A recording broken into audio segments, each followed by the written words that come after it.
It's National Dyslexia Month, and a local mom is pushing for more awareness and resources for families. Andrea Hansen is here today, and she has started Thrive with Dyslexia. Welcome. Thank you. Thank you for having me. I'm excited. Yeah, so tell us your story first of all, and then we'll get into Thrive. Sure. Well, I first discovered that my oldest daughter, this was like 10 years ago, that she had dyslexia. And, I didn't know what that meant. I didn't know what I was supposed to do about it. And, I kind of came to the realization that I guess I needed to learn about it because I was the only one that was really going to be able to help her. So I did a lot of research for a lot of years. And as the years went by, I discovered that my next daughter had it. And then I have a son who doesn't have it, and then my youngest daughter has it as well. So I've got 3 girls with dyslexia, and it was really neat to see that my son didn't have it, so I could kind of see the difference. It wasn't just me that couldn't teach him to read, it was that they actually had an issue. Yeah. So in all your research about dyslexia, and you just you looked into a lot of other learning disabilities and things like that as well. So what did you come up with? What was the most profound piece that you came up with? Well, I guess I realized pretty recently actually that anxiety is really the biggest key.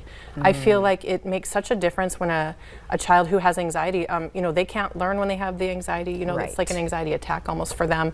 And I've just kind of realized that if I can keep the anxiety low, they can soar. They can, reach their dreams. They can reach their potential. It's pretty cool.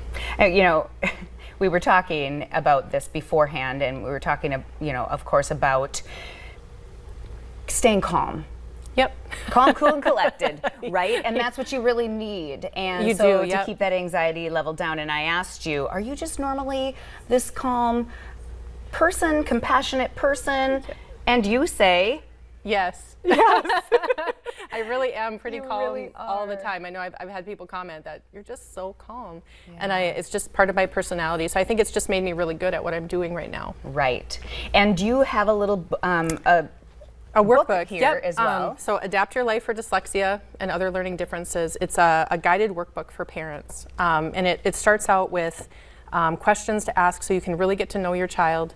And that's really important to know them well. A child who feels known, understood, and accepted in their own home is really going to thrive.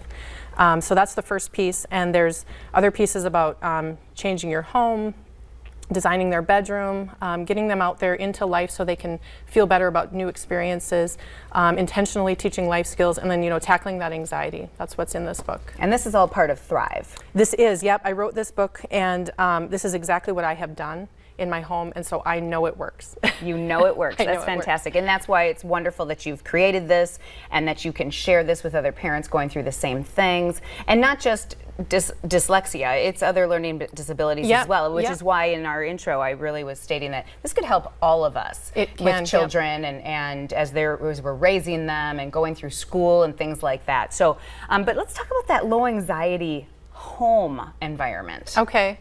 Because I watched on your website, and your husband's painting and things like that, and I'm thinking, oh, really? You guys are creating this wonderful environment. We did, so we about that. We painted walls because wall color makes a difference. If your child is sensitive, they really, the wall color, I don't know why, it just makes a difference. Yes, colors make a difference. Yep, and just having the right tools. We use weighted blankets at night, compression sheets. It's a sheet that goes over your bed, and it's like, it just gives you a nice snuggle all night long. Let's see, other things that we've used, they're called Warmies. There's little stuffed animals that you put in the microwave. They're all over the place. I've seen them, those, and they smell like lavender, and they kind of relieve that anxiety. There's a lot of kids who have a lot of trouble sleeping at night, and then if you don't sleep well, then your anxiety gets worse. And so there's, that's just a really great tip to have that weighted blanket, compression sheet, and that lavender smell at night. Yeah, all of us can use that. All of it. and if a parent isn't, as calm as you, obviously, they're using these products as well, and it would be wonderful for them to, be a part of that with their kids. So parents can start at any time. Anytime, yeah. The they sooner notice the better. This. Yep. Yep. So tips. Do you have 2 quick tips for us, for parents with kids with dyslexia or other learning disabilities? I would say, to not overschedule them. So if you have tutoring, let's say, I think a lot of kids tutor a couple times a week for their reading, and if you have a lot of activities, maybe don't have them on that day that they're tutoring, because their mind is already really, really tired. Good point. And then another one is to just create a space in their bedroom that is really calm. Yes. You could add a swing. We love those little swings. There's ones for kids, there's ones for older kids that you can just sit in and they just feel so good. Paint the walls, like I said before, and just have some tools in there that help them feel like the room is theirs. It's a sanctuary for them to go. I love it. That's wonderful. Thank you. Great ideas in this book, and obviously it's a workbook. So how can people get in touch with you?